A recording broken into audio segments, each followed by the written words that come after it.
All right, I'm your final storyteller tonight.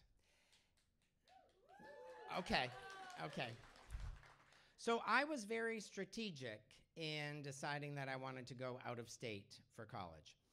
I had this need, desire, yearning to be more sophisticated, to get more culture. Going to high school in Rutland, Vermont. Let's hear it for Rutland. Just the name doesn't inspire sophistication or worldliness. And so I really felt like I needed to broaden my horizons.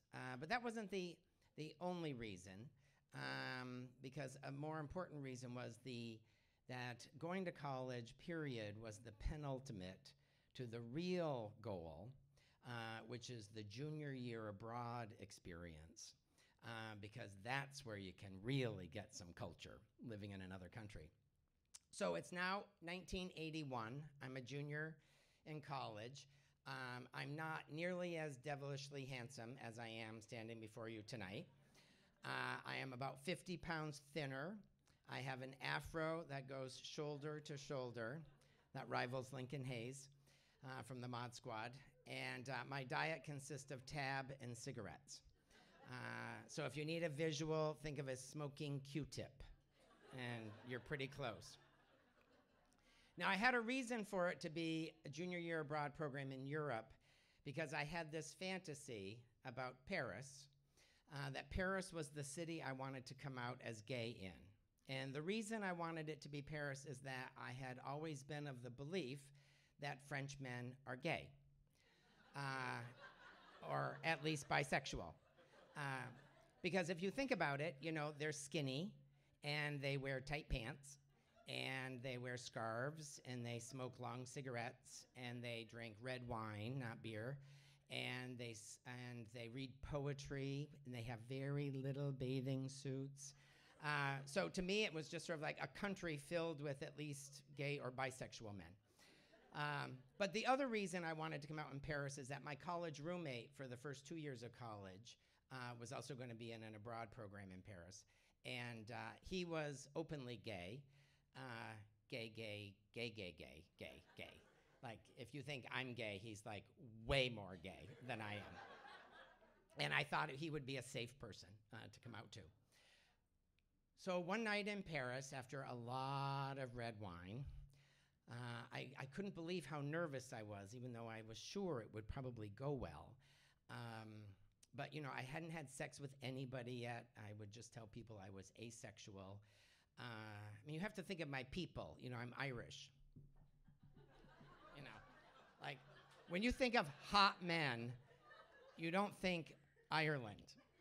Like, you think Rome, or, you know, you think, you know, dark-skinned, you know, beautiful voice. You don't think of, like, drunk redheads.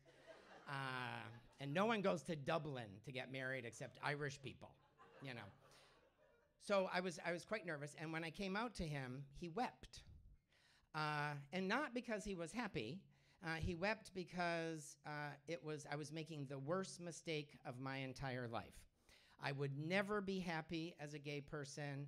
It's miserable. You don't know what you're talking about. You just think you're gay because I'm gay.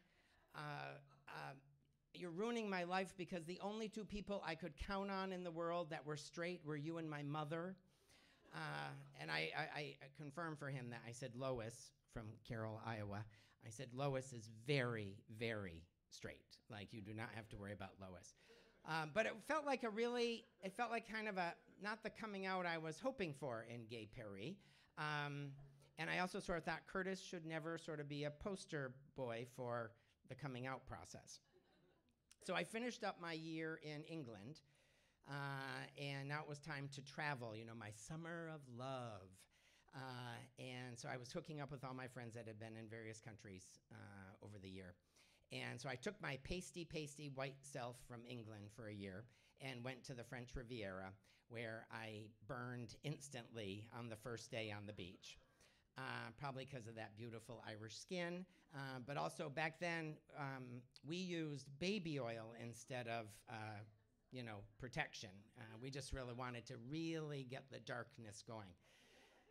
So after 3 days of watching my blisters come, I decided to go to Switzerland and throw myself in an Alp for a couple of days to cool off. And so I did that. You know, the blisters broke. I had my Heidi, you know, yodel, lehi hoo, Toblerone moment. And then I was going to meet all my friends in Salzburg, Austria.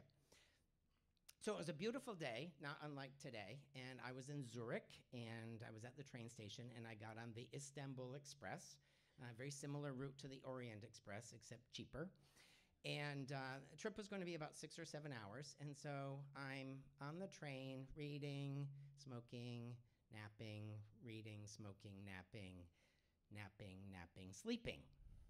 And so I wake up to a conductor screaming at me. This is not uncommon when you're a college student backpacking in Europe. They just always yell at you. And so I'm trying to get my passport and my Eurail pass ticket out to show him. And I'm thinking, God, this doesn't sound like German, but you know, I'm not worldly yet, so I don't know what German really sounds like every day. And he starts looking at my ticket and he's saying, you know, like something's wrong with it. And so I looked out the window and the sign at the train station said Budapest. And I'm like, Budapest, Budapest, Budapest, Budapest. Where is Budapest? Budapest, Budapest. Hungary, Hungary. Where is Hungary? Hungary. Oh. Now, in my mind, I'm picturing the Eurail map because on the left side of the map were all these bright colored countries that I could travel freely in all summer long. Then there was this black line. And then it was just all gray on the other side, and it said, you know, communism or something. And so I'm like, oh my God, I'm on the gray side. I'm on the gray side. So I asked the guy, do you speak English by any chance? No, French, Italian, Spanish, like something I could work with a little bit. Nothing. He only spoke, Budapestian. And so I said, me. Zurich, Swiss, yeah, Budapest. And it worked. Like, he was like, oh. I'm like, yeah, I fell asleep. That's all that's happened. So he goes and gets another conductor. They talk about me for a while, and then they take me off the train, and they put me in a closet in the train station.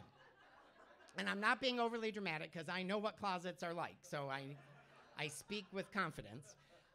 It wasn't a bad closet. It had a chair and a light, but it had shelves with cleaning supplies and toilet paper and mops and brooms and buckets. Thank God I had my cigarettes because I was there for about 8 hours and sort of thinking like, oh, that Midnight Express movie. It's like I don't even have drugs on me. I'm too Catholic even for that. No sex and no drugs in my life. And so eventually 2 other guys come and get me, and they put me on the train, and they went like this. And I said, yes, I will sit here. I won't move. I won't say a word. Thank you. Thank you. Thank you. And I thought, what they're doing, they just sort of like realized like someone at some border didn't check my papers, and so they're just going to like send me back. To the gay part, where all the colors are on the map. And so I'm riding, holding the map, waiting to cross over from the gray to the colored part, and it's not happening hour after hour after hour. So I start walking around the train, asking people, sort of like, do you know where we're going? Do you know where we're going? Finally, I found a British couple, and they said, yes, we're going to East Berlin. And I was like, oh my God, they're sending me to the mother of communism. Hitler's probably still alive, And so I made a fatal error. I'm 21 years old, so it happens. I got off the train. Yeah. That's just how I felt years later. And I didn't get off at a stop. I got off at a mail stop, which is about the size of this carpet. And it doesn't have a vending machine or a bathroom or a ticket booth. It's just where they pick up a bag of mail and drop off a bag of mail. So I waited there for about 8 hours again, and another train comes. I got on the train with no confidence whatsoever. And sure enough, surprise, I don't have the right paperwork. And so I did the, smoke in Zurich, Swiss, and it all worked again. So, the mime thing has some benefits to it, if you can do it. But by the time I got to East Berlin, I was so exhausted and so dry-mouthed from packs of cigarettes that I said, I demand to see an English-speaking person, please. So they got me this soldier. I explained the situation, very sympathetic. He gets a couple of other soldiers. They get me in a car. These two soldiers bring me to the gate and toss me over to the west. And what do?